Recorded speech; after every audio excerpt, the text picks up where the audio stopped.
What's up, guys? It's James with This Week in Airsoft, and I am back with some of the evil men from Raptor 1. Okay, some of the bad boys from Raptor 1. And, you know, we're not here to talk about Raptor 1, though. Raptor 1, great team, the East Coast, the beloved Golden Sons of the East Coast, all right? But you know what? We're not here to talk about them. We're here to talk about their, I don't know if it's fair to call it a pet project that became a huge monster, but it's RAPTAC, okay? And RAPTAC is their they do RAPTAC operations, and we recently had Merlin on to tell us about Viper Strike, and they're going to talk to us about Viper Strike, but they're doing big things with a kind of a very realistic operation, a very realistic game that they're doing. So we're going to talk to them about that. We've got Cole with us, Chris, and Alfie. What's up, guys? What's going on? What's up? Very glad to have you guys on again. You guys have been on the show many times talking to us about RaptorTac and RAPTAC and Raptor 1. How are you guys doing today, man? You guys just came back from this op. Of course, you guys have a big op tempo with Raptor 1 and everything else. How's everything? Cool. Going well. We've had a couple weeks to decompress, go over our internal AARs, kind of sit back and really just take in how well the event went, and we're excited. Excited for the future, and think this one went great, and excited to be on the show. Well, we're glad to have you guys on. We always love having you guys on. Everything I heard about the op was excellent. Like I said, we had Merlin on, and Merlin is media. He went to the op. He enjoyed it. He sent lots of pictures back and everything else. He's having a ball. We talked to I talked to a few guys from this area and other places on the web who went, and they were like, this was the best op on the East Coast. You know what I mean? Guys had nothing but great things to say. You guys bring a little bit more to the table than your average op promoter. Tell us a little bit about what makes RAPTAC special. Well, I'll start out, and then I'll let Alfie or Bell take over. So we kind of, the way we started RAPTAC was there were certain things in games that we wanted that really we couldn't find in games. So we're like, well, why not just start running our own that have these things? So the three things we kind of always say are our core values, are increased intensity, kind of a real world training value, and then we force creative thinking. We want people to be outside the box, not just inside the strict guidelines of other events. We kind of live in the gray area, where if you can do things as long as they're safe and they're in the spirit of the game that you wouldn't normally be able to do at other events because it might violate a strict uniform policy, or it might not be just the standard. So we were trying to push that limit, raise the bar a little bit, and I don't know, Bell, Alfie, if one of you guys. I mean, you pretty much hit it on the head there, Cole. It's just main thing I think is the creative thinking in the game, from what I see. Of course, you can go to. I'm going to name off some names. I'm not attacking or anything, but you can go to Black Sheep game and it's force on force, down to the core. It's pretty much what it is. You do get the military experience with the squad integrity and all that, but when you start doing what we do with the fragos we run, where you have to deal with role players that are deep in the role, sometimes very hard to work with. Yes, sometimes very extremely hard to work with. And the whole AO, the feel you get, it really does add to everything. It's a whole picture that we try to give and show it all in 24 hours as best we can. Yeah, some of the stuff that Merlin told us about the op was, kind of crazy, man. He's like, oh yeah, we're on this mountaintop, and he's like, we're sleeping in the trees, and we're setting up IEDs and stuff, and they were saying that they had some EOD guys attached to them. Yeah. Yep. Who were planning these little improvised explosive devices and catching the U.S. forces off guard here and there, and I thought that was the coolest thing in the world, man. I mean, that's awesome. Well, it was kind of a good thing and kind of a bad thing because they were rather effective in their IED placement. That's an understatement. A little bit more than I intended. I was running the Taliban side, by the way, just so people know. So I was working with them, and it worked out well, but he was very effective because, I mean, of course, you got a EOD guy coming out there and having the time of his life because now he's not disarming, he's placing, and gets to be the bad guy. So he was going to town with that. But definitely added a new dynamic. I feel like that's cool though, man. I feel like if you guys are super effective, then that steps up the U.S. Forces team for next time around. You know, I mean, that's what like you sometimes you go on a forum pre-game and you see, you know, the guys from one side trying to figure out how they're going to counter this tactic from last year, you know, and they're going to like, oh, we're bringing sledgehammers this year. F those guys. We're going through the wall. You know what I mean? They like come up with all this crazy stuff because they're like, they want to counter that. So, I mean, I feel like, you know, I mean, obviously you guys have to measure the game mechanics and everything else like that. But I think that just the concept of saying, okay, player, we're going to assign you 2 guys or 1 guy or whatever who is going to function as your EOD. They're going to set IEDs for you, okay? And we're gonna measure our success by where you thought the placement should be. You know, I think that's awesome. You don't get that anywhere else. And I would love to go in a game with this because most places, you know, like, again, like you said, not attacking or anything like that, just showing what other people do. You know, like the coolest thing at a AMS Dam mission that I ever saw was them blowing a door. I thought this was awesome, you know, but it was like a set charge, and it's not like you could be like, okay, we want to put the charge here. You know what I mean? They did it for you, and they said, here's a trigger, push the button once everyone's clear, we're going to count you down. So, okay, and that's cool, that's awesome, but you guys take it to the next level. You're like, okay, there's 3 miles of road, here's a bend, where do you want to do? Do you want to put it in the bend? You want to put it in the straightaway? It's up to you. It's your call. I think that's awesome. What ended up happening was that whole 3-mile road would have one about every 60 yards. Oh, shit. There was only one way up that road. It was IED heaven there. It was pretty bad. The best part, like sitting back at the fob, just, you know, listening to missions going out, monitoring people, and all of a sudden you just hear like a pop in the distance. All of a sudden, like, oh, Rangers hit an IED. PJs go out. You hear another pop, like, oh crap, PJs got hit. Send out another Ranger squad. It's like we're running out of people. Oh God. My God.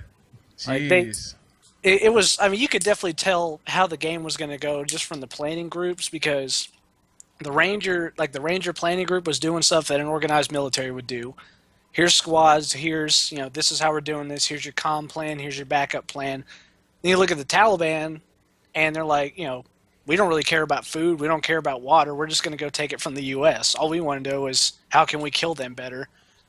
I mean, it was just like you've got your structure on one side, then you have your savage animals on the other side. Yeah, I was very proud. I just want to make a note. I was very proud of our player base because, I mean, they're going to make or break the game, but they got into their roles, the Taliban or the U.S. They really brought their stuff to this game. Everyone was in the correct attire, all that. I was very, very happy.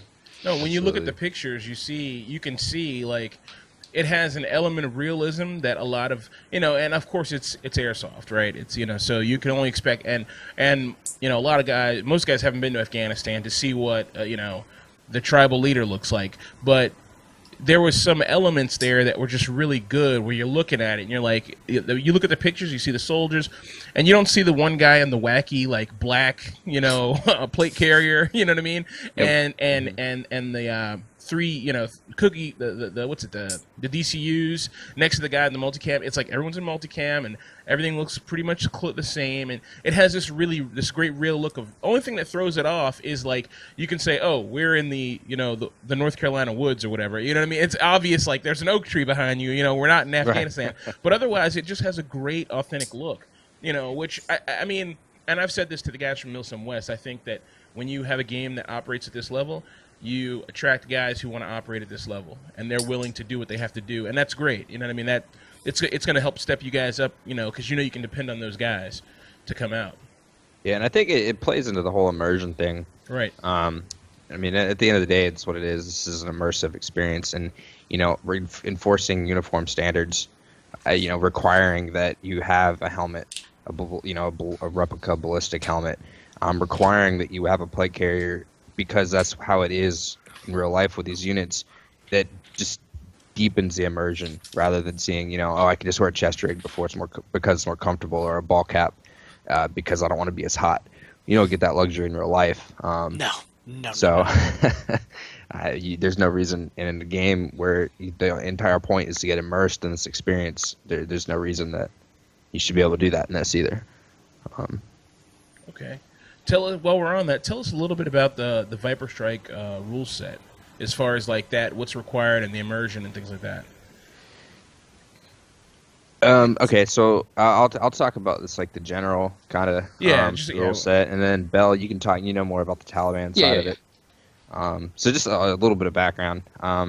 Also, Bell was leading up. Chris was leading up the Taliban, kind of the admin liaison to them, and Alfie was the admin liaison to the U.S. Special Forces, the CAG element that was there. So then I was most of the time doing kind of like behind the scenes logistical stuff. Although anybody that was there saw me rolling around on a 4-wheeler at high speeds for most of the event, trying to be at all places at once, which is not very possible.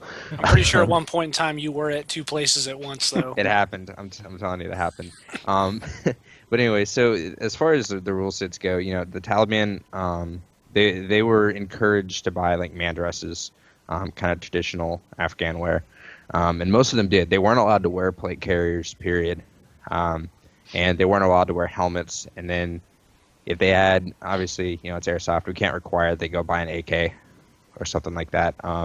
But if they had an M4, they were asked to take off all of their, you know, their Gucci optics and their lasers and their suppressors and all this kind of stuff. And for the most part, I think everybody did that. Just kind of add into the immersion.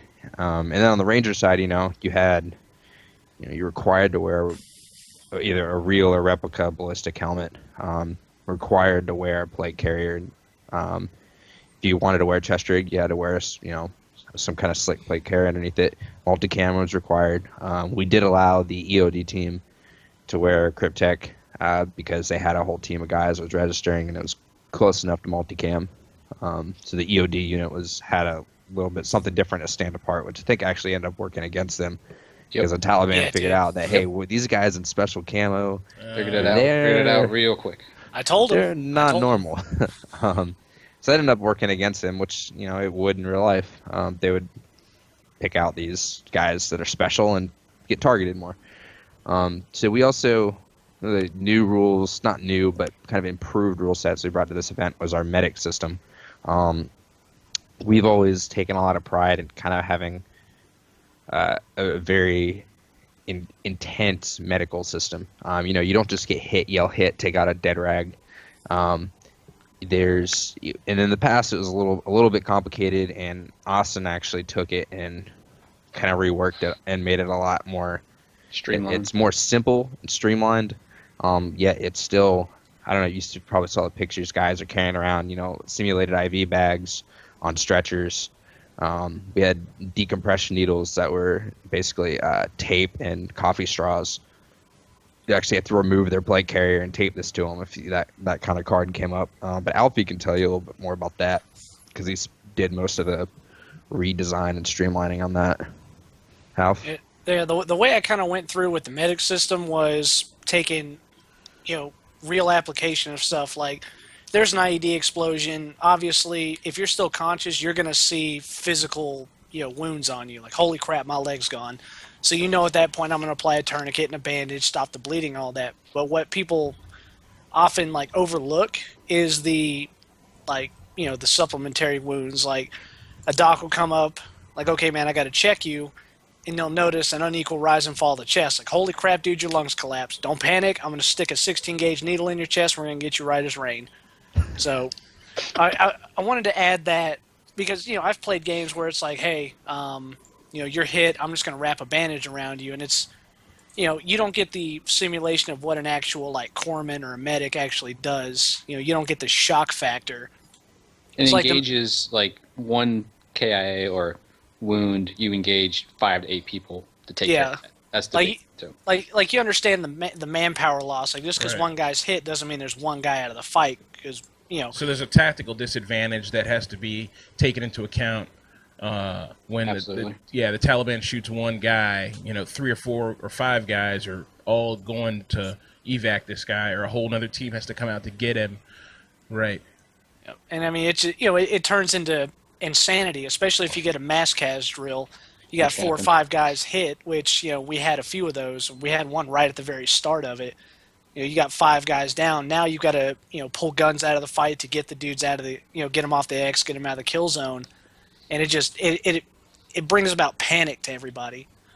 And with that panic, people learn to control it. Because, we noticed, at least I noticed later in the game, the guys at the very beginning, like, I have no idea what I'm doing. By, hour 19, they're like, okay, I've seen this before. I know how to react to it.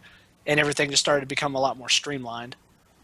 Yeah, it was actually pretty great to watch the players and just how in the beginning they had been briefed on it and they had received some classes on how this medical system works, but when it came to implementing it, when being facing like blank fire and BBs and IEDs and screaming people and people yelling "Allah Akbar" at you from 40 feet away, they panicked and some of them froze, and it shows that this isn't something they had ever had to face before. And then slowly and steadily throughout the day, you would notice that they were figuring it out. They were getting a hold of it, and it's great to actually see that. Okay, so our system, it gives us good feedback. Because it's like, okay, our system's something they can work with. Yep. Once they get used to it, and once they figure it out, they can really get into it, and it worked out great. Got a lot of great feedback on that.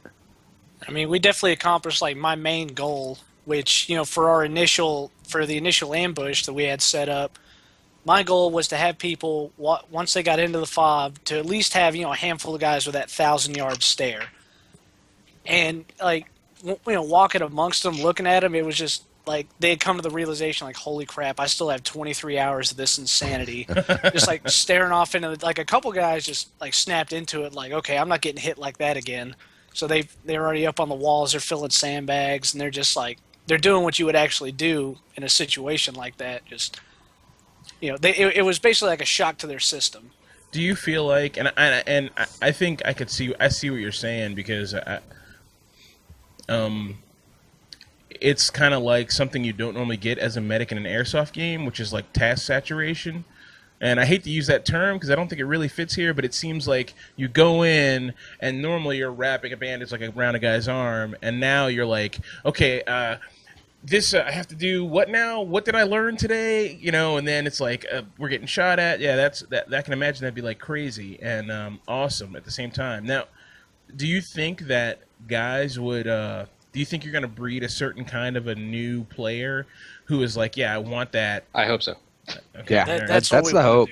That's exactly one of the goals is these like specialized smaller units like the EOD team and the medics, but also we had a PJ unit.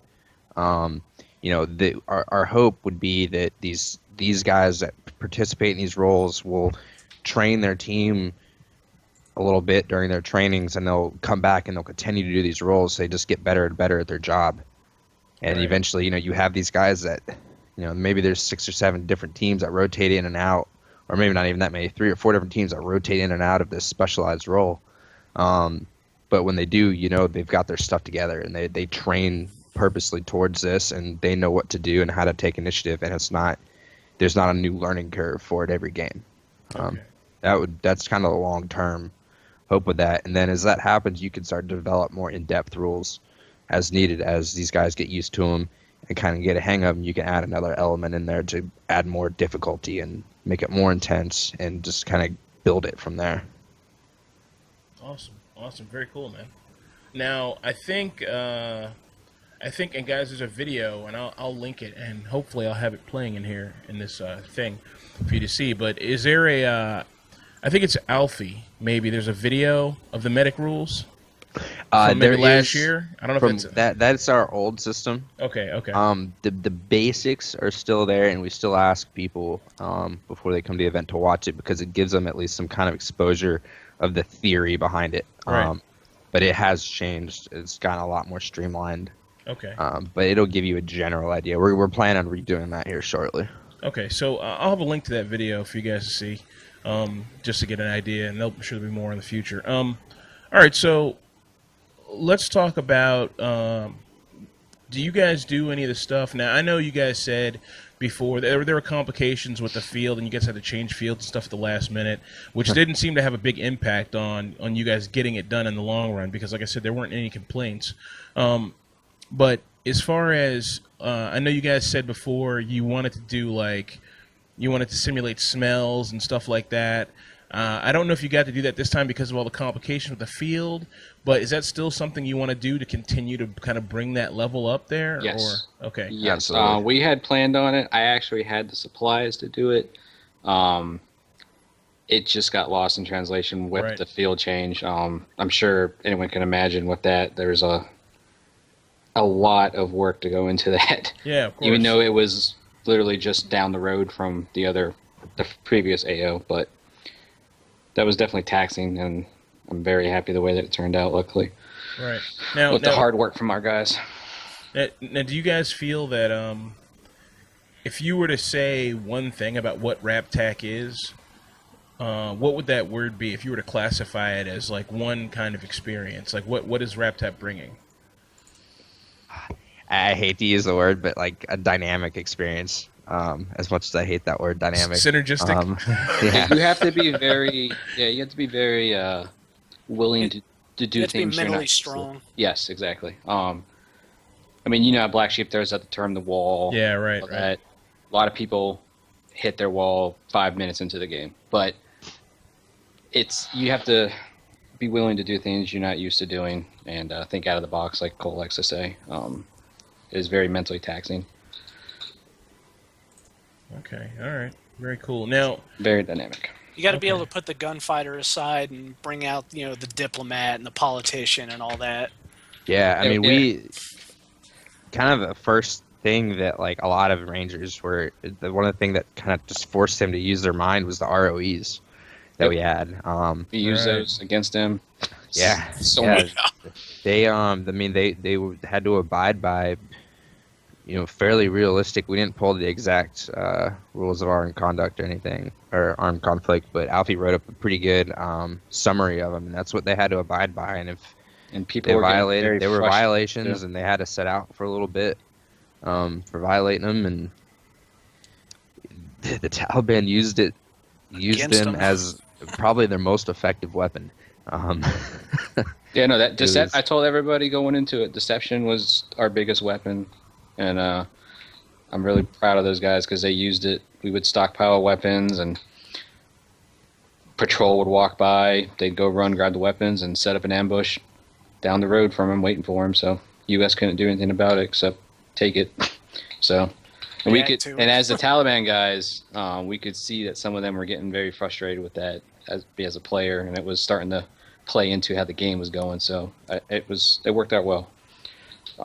What would you guys say to guys who say that's on the U.S. guys who on the U.S. side would say that's cheating or that's unfair tactics? I actually didn't see any of that. Yeah. Most of the players were playing with it because they realized, hey, you want the immersion, you want as close to real life as you're going to get. You can't just, and also you have to keep in mind that we had role players in villages that they had to appease. Right. So the rules of engagements came into light with that because you shot some civilian from so-and-so village. Guess what? That village now hates you. So, and they might even help the Taliban, which actually happened for the first half of the game. Yeah. So even like for the guys from the outside looking in, like, oh, that's cheating, that's whatever. Like, that's what guys like me actually went through. Like, hey, there's Joe Schmo Goat Humper out there. He's walking around with an AK. Hey, can I shoot this guy? Is he displaying a hostile intent? No, but he looks like he might. We'll keep watching him. Well, see, and also the building that the U.S. guys some of them came prepared. They brought cameras, and they used their phones, and they would take pictures of people suspected or confirmed Taliban. Right. So a lot of my guys got burned like the first couple hours of the game because they got captured, taken prisoner, or they got their photos taken, and they knew from that point on the rest of the game that they knew that they were Taliban. So I think that's what Merlin said happened to him. I think he got photographed or something like that. Yep, Yeah, he did. Yep. Okay. So it goes both ways. You can have the U.S. saying it's cheating. The Taliban have their own struggle and strife. I mean, one of them was that mountain of a AO that we were on, but it goes both ways. I think it plays out pretty evenly. I could see the players thought that also. I feel like that's a good way to look at it. I think it's like, and I'm sure you guys are like veterans of tons and tons of ops, but other than just RAPTAC ops. Too many. More can probably be counted. But so you guys have experienced all various kinds of rule sets, and one of my favorite rules is you can't block the door. And I get the rule. There's a fire safety kind of an aspect to it and that kind of stuff, but I always viewed it as like one of those rules that someone set up because the people on the other side of the door are like, it's not fair that we can't get in, into a building with 4 entrances and exits. I'm like, well, work the problem. That's always been my thinking to that stuff. I mean, of course, you go to an op that has that rule, you abide by the rule, but I always thought, there's ways to work around an issue of a blocked door. It's, we're not completely locked in here. So I like that you guys are doing this kind of thing where it's like, hey, tough shit, you got rules of engagement. That's what makes the U.S., because we're not them, so we're going to follow our ROE and do what we have to do to abide by it, and then we're going to have to operate within those parameters. Yep. I mean, all the time you see... Go ahead, Alf. Oh, with the whole, like, the door is blocked or don't block the door thing, I know why Cole's laughing. We had I'm not going to say it was an incident. It was it was a moment of improvisation. But at Irene a couple years ago, the whole don't block the door. Obviously, a lot of people don't abide by the rules, and someone blocked the door that we were trying to breach in. Well, there's no such thing as a failed breach with Raptor 1, and myself and another teammate, another person, we decided to use our size and strength and knowledge of bathroom doors against them, and we literally tore the door off the hinges and walked inside the house. So, I mean, it was basically like a bear and a lion tearing through a door with a couple other fun parts in between. Very big bear. Yeah, very, very big bear. But to come back to your point, I mean, you always see these guys with the gear, and I've got the Navy SEAL Ranger DevGru loadout, but they're never forced to, have the disgust. they never have to play like these guys. They just go out and play like they're Joe Schmo, but they just have the cool gear. Yeah. So that's one of the things that we're kind of bringing to this is if you're going to have the gear, you're going to have to play like them. You're going to have to follow the same rules that these guys follow.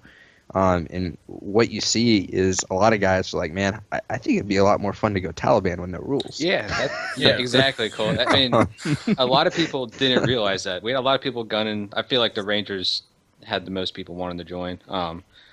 But the people that came and played as Taliban, they realized, hey, you know what? Taliban, you get to do what you want to do. Like, you get to bend the rule. Like, you can call it bending the rules, but you get to play the little asshole, basically, deceptive, and minimalist gear. And that, in my mind, is actually, it's a good change of pace from playing the multicam Gucci gear loadout kind of thing. I've personally never understood guys who won't play that side. Like, every time we go to an op, I always play either it's normally the green side or the civilian rebel side or Taliban. Yep. I always play that side because there's something mentally, like a mental switch gets flipped when a guy goes and plays the U.S. forces. He's like, oh, okay. You stand up straight. You're like, I've got my rules, and I'm going to not, even though that, and I'm not saying that's how the U.S. forces think in real life. Obviously, we have rules to follow and stuff like that. But guys who weren't in the military take on this robotic way to do things, and they don't, they stop thinking outside the box. And when you are when you're like playing one of these other offbeat groups, it's like, the whole world's your oyster, man. You're like, I'll just crawl in the mud, and I'll just, two of us will split off and go do whatever. And, it's like, that's perfectly fine. I think the main issue with it is because Taliban doesn't have a YouTube page. There you go. There you go. I mean, nobody can go to there and be like, all right, well, let's see what the Taliban are up to. They don't have a Facebook page or Twitter. Homeland Defense showing up at your door. Yeah. But, I mean, I think the main reason for the gear is, how cool can I look? And what I explained to a lot of guys is what they like. Most civilians never really understand the idea of ounces turn to pounds, pounds turn into pain. Which originally for the op, I had like, my plate carrier and all this fancy stuff set up, and then I realized like, you know what? No, I'm wearing a chest rig. I'm not playing this. I'm not playing this game. And you see a lot of guys wearing like they've got their mat pack filled with like I don't know snacks and all this like heavy stuff, and they realize, there's gonna be a lot of break time, but when I start walking, this stuff's going to get heavier and heavier and heavier. And even, like, I even saw a couple guys that just had, like, their, empty pouches, had nothing in it. They come back from a patrol, and they're just pulling stuff off their kit. Like, okay, this is too heavy. I don't need this. What do I need this box of tissues for? Like, let me just put all this crap away. And then, the next 3-4 patrols, they come back, they got the essentials, ammo, water, binoculars, stuff like that. Right. So, I mean, it was a learning curve for everybody. Right. Even the Taliban, we had a lot of guys come in with a lot of weight, and the way the AO laid out Taliban, the Pakistan border was up on a mountain, sizable hill, and both ways going uphill. It felt like coming down, going up, coming up. But they all shedded gear, and some of them were just carrying satchel bags and stuff like that with water and whatever else they wanted to hide on them. So. And the kind of the cool thing to see was like for the first, I would say, 6 hours, I mean, most of the Taliban didn't even have a gun. Oh, absolutely. That was a plan, actually. Yep. They were, gathering intel, and they were, like, trying to gain access into the U.S. FOB just kind of as a civilian, either getting captured and detained to get brought in or whatever, so they could see this is how many guys they have. These are the kind of equipments that they have. These are their capabilities, or even, occasionally overhear some planning from loose lips in the base. And it was cool to see that. And then there was another guy. There was this long roadway where if you didn't know what you were doing, you were going to step on at least 3 IEDs every 30 feet, basically. So this one guy, we call him the little road troll. He was sitting there in his Afghan clothing, just like crisscross applesauce on the side of the road, and when one of his own guys would come up, he would escort them through. Pink Panther style, Yep. like tiptoeing over tripwires or around pressure plates up the side of this hill. Jesus. Once they cleared the route, he would tiptoe tiptoe back through and come back, and he just had this perfect path memorized of this is where you can walk, this is where you don't touch. And so that's what he did for the first couple hours of the game, scattered throughout the event. And it was hilarious to see that. Do you guys feel like the way the event is structured, like naturally these characteristics, these people, these roles kind of just pop up? Like, here's what's necessary, and they're just kind of like, they just start doing this weird stuff, and you guys are like stand back watching. You're like, holy crap, Mm-hmm. Yeah, up on that mountain, watching the guys back at the camp and them figuring out their plans. That was probably the best thing for me.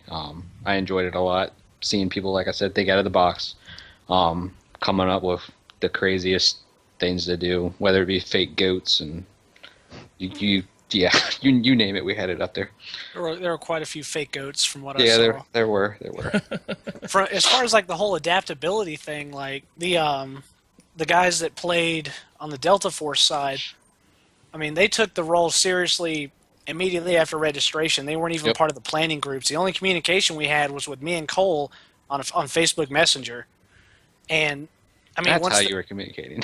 Yeah, I mean, once we got to the AO with them, like occasionally I would have to escort one of them into the FOB as a detainee, and when he would talk to our operations officer, he would never speak in the same voice twice. Like once it was a South African accent, then it was a British accent, and every time I would go back to where they were staying, they were dressed differently every single time. Yeah, they had like 20 different changes of like local outfits. Like that's why. All right, see, so you can laugh at this all you want, but that dynamic for us, it sucked. Like they did their job really well. I couldn't go anywhere without worrying about some CAG shadowing me or trying to capture me as the kind of a leader. Like as we were walking in for the initial insert, this was my favorite part. Like they knew who I was, I knew who they were, but no one else knew who they were. And the only brief I gave the Americans was, if someone comes up speaking fluent English, do not shoot him. He's one of my guys. And as we're walking in, they come in and like, hey man, we got target packages for you. We got pictures of people. We have grid locations. Like, once you guys get settled in, we'll start, plotting stuff for you. Ambush kicks off. Rangers go out to the FOB. They set up a terrain model. One of the Delta guys comes in with just a notebook full of stuff with his cell phone. He's like, okay, I saw this guy carrying an AK. I saw this guy carrying an AK. This guy looks important. I mean, Bell, they had like 3 pictures of you. Oh, I know they did, because I knew. I mean, as an admin, you're going to do so much, but I knew they were out there, and I was fully aware of what they're doing. I'm really proud of them, because they really did exactly what we wanted them to do. It worked out very well. Yeah. They were very serious. That's what I was trying to do. I was kind of stuck in the middle. I'm trying to do some admin stuff because we were testing out embedded admins is what we were using. Right. We were technically playing roles. Players talked to us like in the game, but we weren't straight up wearing vests showing we were admins, that sort of jet, to keep the immersion and all of that. So it was very taxing on me to try to do some admin duties while CAG was full sprint doing their duties and being very effective. You're pretty much full sprint the whole time. Yeah, start to finish. Yep. Jeez.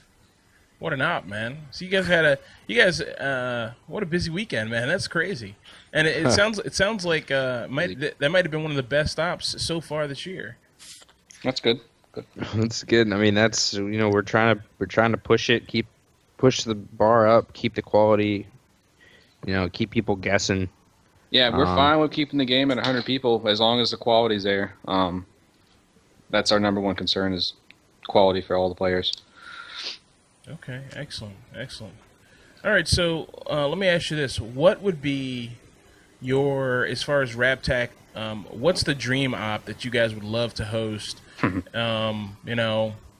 Crazy place or whatever. What would you like 10 years from now when RAPTAC is a multi-million-dollar company, owned by Google? What would you guys like to do? I dream big, and I'm always comparing to Brigitte. Right. Some kind of week-long, something where you can get the full, I got to camp out, I'm here for a week. Like, I have to take this seriously.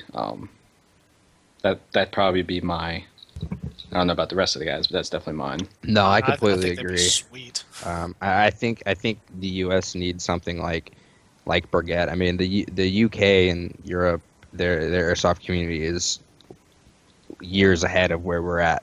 Yep. As far as these kind of events, I mean, Sterling Airsoft has been doing these similar kind of things, for 10 years. Right. Tier 1 events has been doing things for probably just as long. You've got Brigitte, you've got Border Wars, all these things where people come. I mean, granted, they're countries you could drive, you don't have to fly, but they get guys from all different countries speaking all different languages for these 3 to 4 days immersive events where everybody's got the kit and everybody has the mindset and trains for weeks, months, and sometimes even a year or longer for this role that they're going to be filling. And I think that's needed. That's hopefully where the U.S. Airsoft is progressing towards, rather than just the standard backwoods high cap shoot 'em up. Which I mean, Right. they're fun in their own light, but I think what needs to happen is the sport needs to continue to develop, continue to get in depth, and I think that's the direction that things are starting to head. So a Brigitte would be something that at some point would be great for us to be able to put together. Right. Well, East Wind is gone, man. So their last year was they did their last op last year. So Yeah. they were the only 7 day, I think, or something like that. Yeah, I think they multi-day op. were 5. Yeah. 5 Yeah, it was days. Yeah. fine. Yep. So they're gone, man. So you guys can do it, man. I think the ultra realistic stuff is happening. I think Sterling Airsoft. I think they waterboard people over there. Yeah, I'm pretty sure I've seen a video Yeah, of that. So I don't know about the legalities of it here. I mean, you talking about waterboarding me earlier, Cole. Yeah, that was you. I know, mess with you. That was more for dramatic effect, and Yep. it kind Personal of pissed me pleasure. off sometimes. I feel like though I think that would be like the opposite of the damn mission for the Taliban. You get to like waterboard some people or something like that, or you have your CIA spook team who like kidnaps Bell and takes him to a black site and Yeah, waterboards him for a CAG little while. program. That was CAG. That all happened. That was CAG. We had prisoner exchange. We had Taliban captured dudes in Pakistan, which was not supposed to happen, and it fell right into our lap. Jeez. I mean, if you imagine, just people were had all the Taliban's yelling, "You're creating an international incident," because we had Rangers on the Pakistani side trying to attack us, and that did not end well for them. But so that all happened in some shape. Jeez. Very cool, man. So you guys busy. The first of the year, first op of the year for you guys was a big deal, big success. You guys went through a last minute op change and still won through. What's next for RAPTAC? I know you guys have more stuff planned for the year, and obviously a big op tempo with Raptor 1. What's next for you guys? Well, the first thing we're doing really is taking AARs from all the staff. We had, besides us three, we had 30 other guys out there that were basically acting as role players or in staff capacity, and all of them have written up an AAR. So we're also taking AARs from players and all this kind of stuff. We're kind of sitting down and we're figuring out, what the positives were so we can prove upon those, what the negatives were so we can fix those. And just kind of trying to perfect the base, the foundation right now. So that's kind of where we're at as far as the next couple months. At the same time, we're working. Bell can talk more about this, but we're working on securing the next AO and planning that game. So we kind of have two parallel tracks going at once. So building the foundation or strengthening the foundation, and then working on the future as well. Like Cole said, our number one concern is the quality and keeping the players happy. That's all I think about when the game is going on. That's all I think about for the past 6 months we've been planning this. So we take the AARs very seriously, including the staffs. So we've been already working on them the day after we had AARs, the day after. So it's a never-ending process with that. But once we get that perfected, and like you said, we're still working on the next op for the next field. I'm in talks with them. I am confident in saying, for all the players wondering, which we do have a bunch of people asking, so I will go ahead and say it, but the AO is more than likely going to be towards the middle of the East Coast, more on the northern side. It's way better than Middle East when we were talking earlier. Hey, I never said Middle East. You just need to learn how to hear. Burn your house down. Uh-huh. So this is the beauty of Raptor 1, folks. Yeah.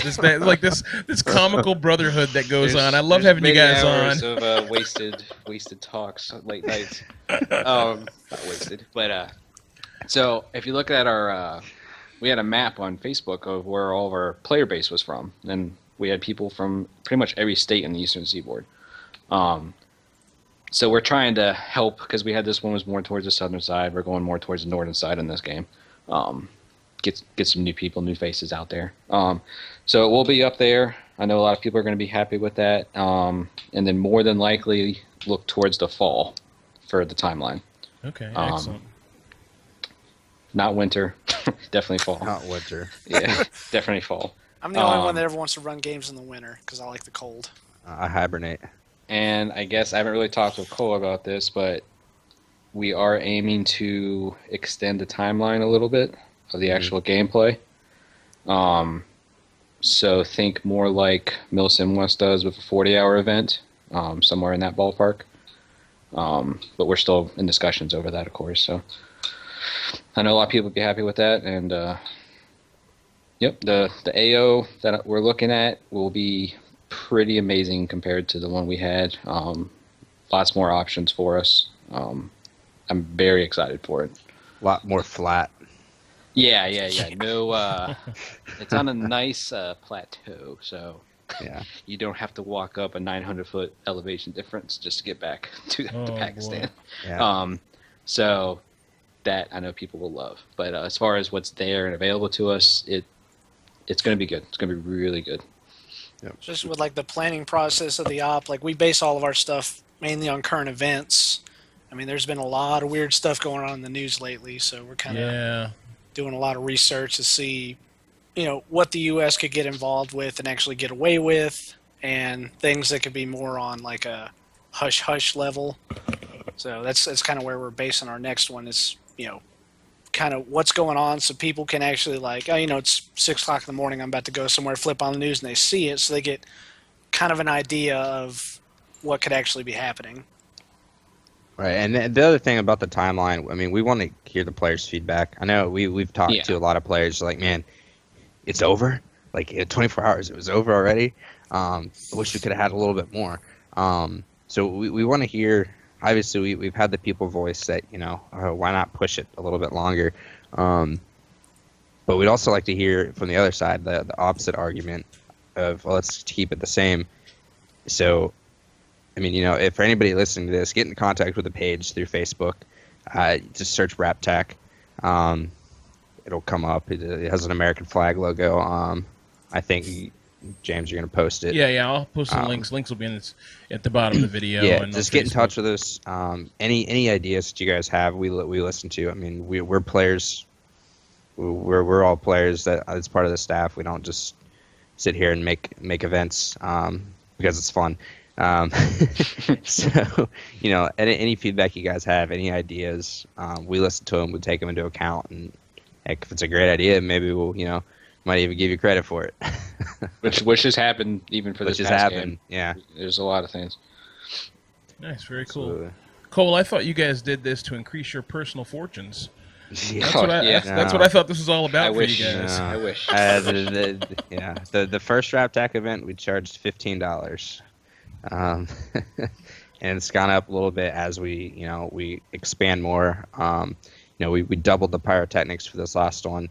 We tripled the blanks. We used just shy of 3,000 AK blanks. Holy crap! Yeah, there's a lot of gunfire. We've gotten more into, we're going to make sure that the role players are dressed appropriately.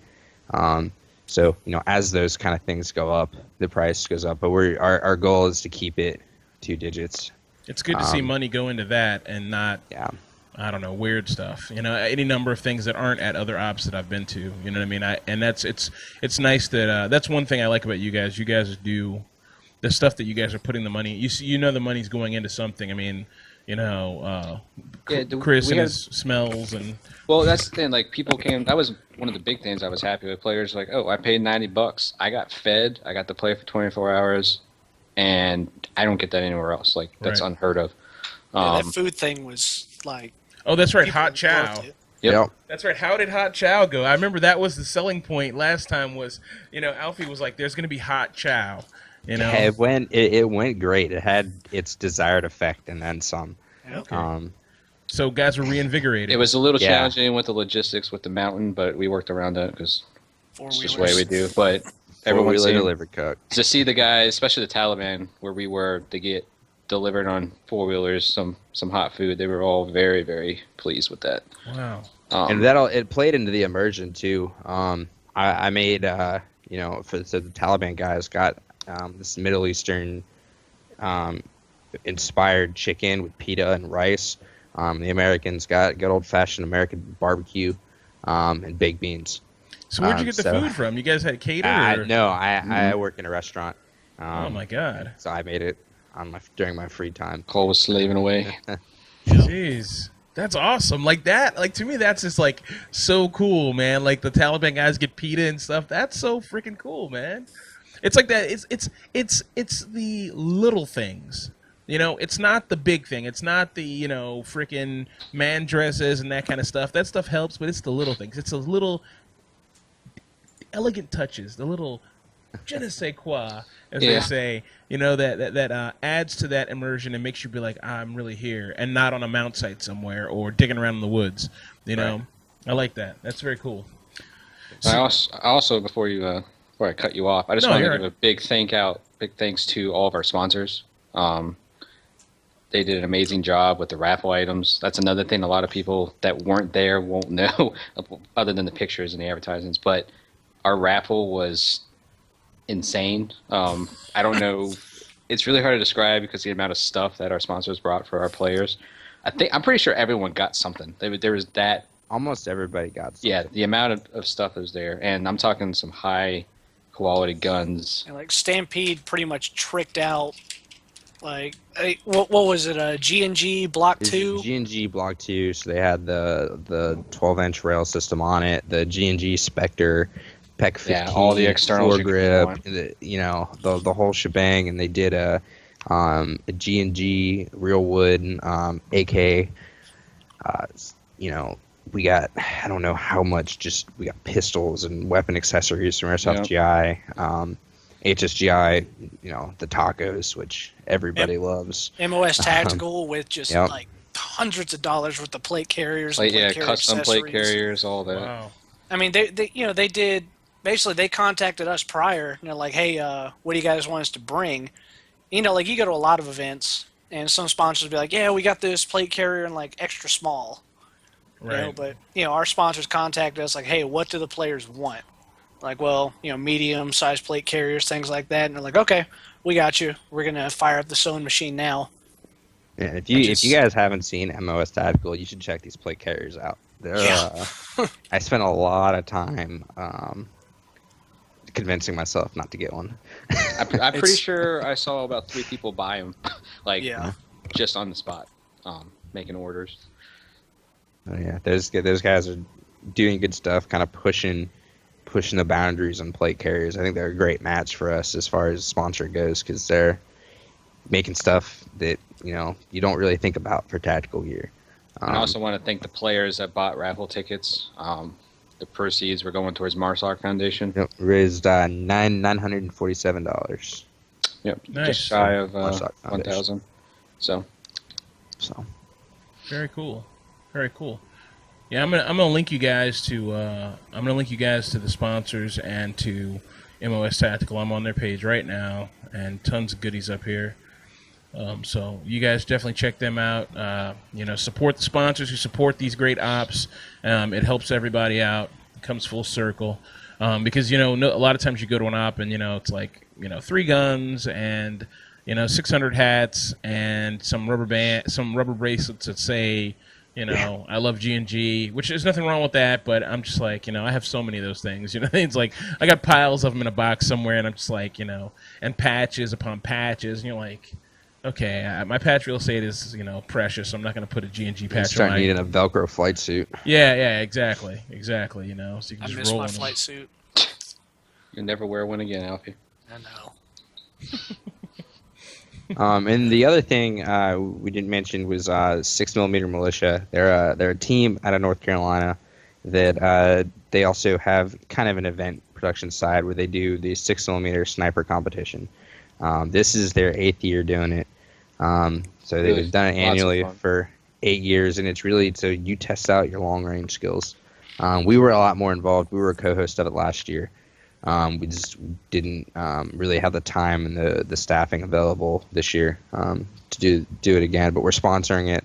We're going to provide some staff to at least staff the lane that we're doing. But you test out your ability to not only shoot long range but do everything else that a sniper team does.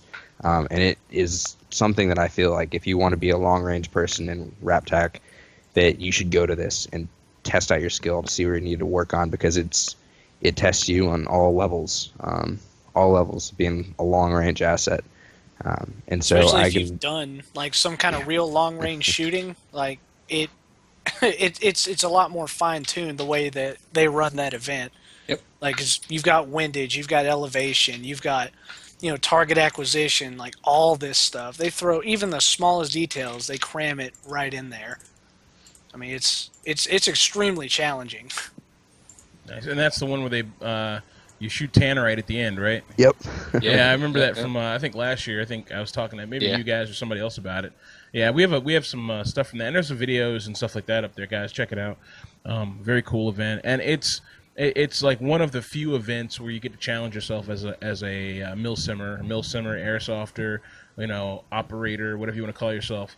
You don't you don't really get to test yourself, besides going to a game. In most games, most ops, you're testing yourself against other guys who have no skill, whose skill level is nil, just like you. So it also tests your equipment too. You get all the people out there with their Polar Stars. I'm a big fan of the Polar Stars ever since they came out. But you get all the people saying, "Oh, I can shoot 300 feet, 100 yards," and in reality, they're shooting 200 feet, 150 foot, and they don't know. They can't judge the distance.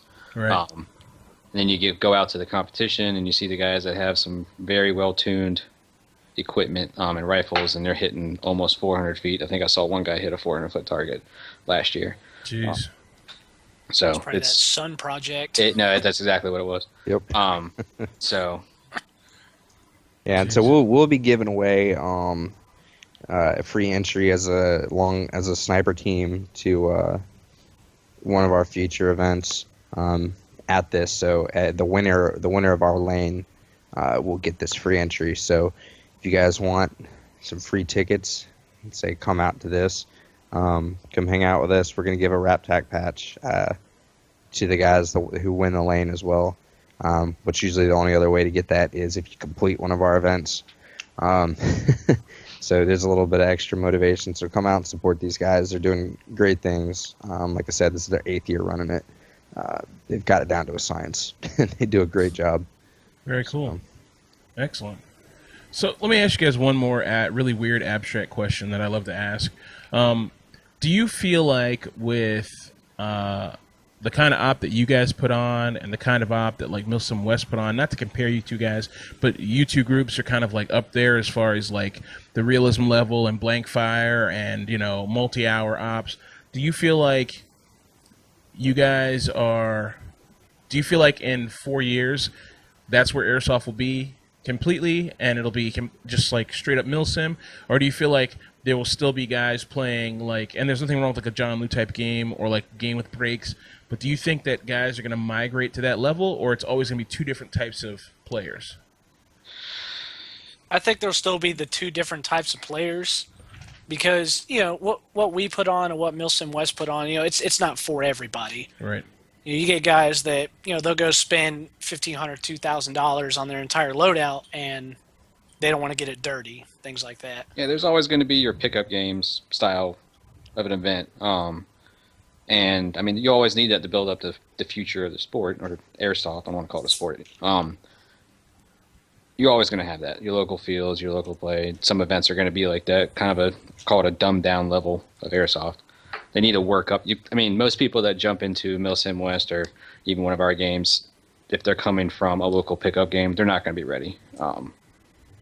They can work towards it. There's a lot of people that do work towards it, and they do just fine. But just someone that jumps into it, doesn't do any research, they're not going to be ready for it. So you always need that intermediate type of gameplay. Right. Yeah, I don't think it's necessarily two different types of airsofters. I mean, I think you can have, you know, like we do both. I know we enjoy the smaller, not as serious games. Yeah, sometimes I just and want then to we enjoy the very people. serious ones because if you do them when they're all extremely serious, then it really goes from being, you know, a hobby, something you do for fun, to almost a job. You know, you have to be serious at all times, and that's not what people really want in their hobbies. At least that's not what I want out of my hobby. No. No. So I think it's important to have everything from this ultra realistic to, you know, the backyard pickup style stuff on a Sunday afternoon, because it, like Bell said, it grows the players as they, you know, they get good at one level, and they want to kind of test out and see what's okay. Let's go a little bit, you know, higher. Let's see, or not necessarily higher, but let's try a little bit more intensity, whatever. So I think it's important to have these different levels, and then I think teams enjoy doing all kinds of things. I know at Raptor 1, we enjoy the backyard pickup games where we just get to mess around and, you know, misbehave. Just a little bit. Is that where that debauchery comes in? Absolutely. Exactly. That's why I'm a little worried about our mess night. Do you guys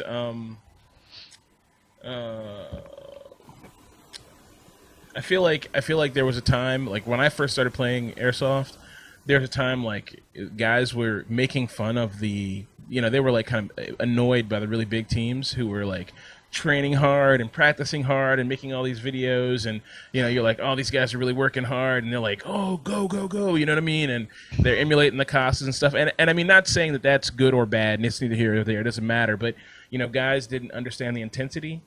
And, you know, I've been on a team that the guys didn't understand the intensity, and I feel like those guys wouldn't have been able to hack a RAPTAC event. I feel like there's a level of commitment, sort of. I don't know if that's accurate or not. I mean, like you're saying, you know, you don't think guys could walk on and be like, okay, I'm just going to play RAPTAC to this weekend. No big deal. We're walking onto this game. No big deal. You know. Well, I mean, I get what you're saying, but I mean, with any long duration game, you have multiple variables. You got physical, mental, all that sort of jazz. Airsoft is a very, very small part of a RAPTAC game. So if they prepare physically and mentally, I mean, it's in their hands. They can do whatever they want. I mean, you get what you put into it. Exactly. Yeah. In the sport. I mean, and the thing is, you don't need to, you know, if there's people that they don't even ever want to try it. It's not part of their goals. This is try an event like this, and they're perfectly fine going to just the local field and playing 1-2 Sundays a month. Right. And there's people that are like, I want to push myself and I want to challenge it and I want to see, how far I can go with this. And those are the people that were going to come out to our events and are going to enjoy it and keep coming back. Yeah, I mean, I know there's people even on our team, RAPTAC and everybody, that sometimes they just want to go out and shoot people. And I'll be doing that in 2 weeks at John Liu game. That game is going to be my cool-off game where I just go and shoot people. So, because it's a local game for me. But right. You're going to have to die hard, try hard, whatever you want to call it.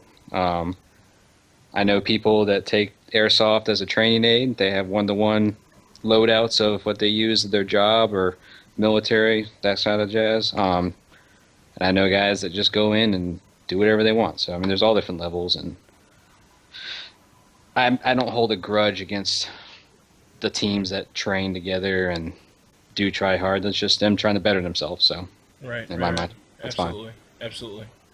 All right. Well, I'm not going to beat you guys up anymore. Where can we find RAPTAC? I mean, well, we know RAPTAC, something coming up in the fall. Where can we find Raptor 1 this year if guys want to go and try to test their mettle against you guys? We got Maryland coming in 2 weeks. That's right. Lightning Strike. Yep. We got about half the guys going to that. We have Freelander too. Freelander down in South Carolina. Okay.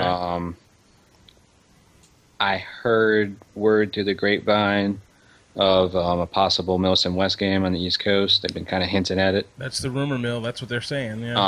So I think it's in your area. I think it's in that lower, like Ballahackee, North Carolina. Yeah, I'm not exactly sure. Yeah. I know some things, but I'm not exactly sure. But Right. So I know we're going to be preparing as a team. Definitely hit that up. It's hard to plan out because we have so many guys in the team, so we Right. kind of plan. It's about a couple months ahead of the event. Is usually Right. Yeah, well, we're trying to hit Broken Home. Yeah. Oh, excellent. Broken Home's always on the list. Yeah, we're definitely we want to do a lot more American Milsim events this year than we've done in past years. I know we did Faded Giant last year. We'll do that again this year. Broken Home. And we've had a couple guys, I think, at Broken Home. I went 2 years ago. I don't know if we had anybody this year. But we're gonna try to get a good number of guys out there because that's a great event. Yeah, I don't know if they're doing their Shelby game this year or not. I haven't looked. Ironclad or whatever. Yeah, we went Right. down there for the Black Sheep. I kind of went down there to go check out Shelby and see what it was like. So if AMS does it at Shelby, I'll definitely go to that because that AO was definitely worth the trip. Alfie went with me to that. Right. The hellish trip that Mississippi was. Yeah, but you're not driving the whole time this time. Yeah, I'm gonna sleep. That's the main thing right there. We were on the road about 30% of the time. No, we're on the road about like 80%. But yeah. How long was that drive for you guys? For me, from Maryland, total time to I considered driving around down there also because we got stuck into doing some things down there. Right. Went to a range where what was it? Tanks or LAVs were down there. Yeah, there was Bradleys? some miscommunication on the base. It's not a very popular base, used base, so guards didn't know where to send us. But I think I was driving for 22 hours straight before Jesus. I finally got some sleep. But God. it's about, if you drive straight from where I am in Maryland down there, it's about 18 hours. Oh my God, Without dude! I feel like Chris. I feel like you live like 3 blocks away from me. Actually, I'm right at BWI. Okay, yeah, I'm in Aberdeen, so I feel like You're not that far away. Yeah, I feel like you're pretty close. Yep. All right, so hopefully I'll see you in Maryland. We're gonna go to the Maryland app. Oh, absolutely. I'm going to Maryland app, so I'll see you there. And I'm going to Copperhead this weekend, so I'll be there. And I want to go to Faded Giant, and I want to go to. We're gonna send somebody to Broken Home hopefully this year. We'll see. All right, so. Guys, where can guys get information on RAPTAC, Raptor 1, whatever else guys want to see? Where can guys find you on the web? You can check us out on our website. It's www.raptac.org. We have our Facebook page. You just search Facebook for RAPTAC, RAPTAC. It'll come up first. Got a YouTube channel we share with the team, Raptor 1. which is right for youtube.com/Raptor1milsim. We'll be putting up event videos on there from both the team and from RAPTAC. We've also got our new Brilliance in the Basics series that we're going to be expanding on. It's just kind of a lot of good feedback on that. Yeah. Oh yeah, I like it was kind of our pet project that we wanted to do because people are always asking us, training videos. Why don't you guys put out training videos?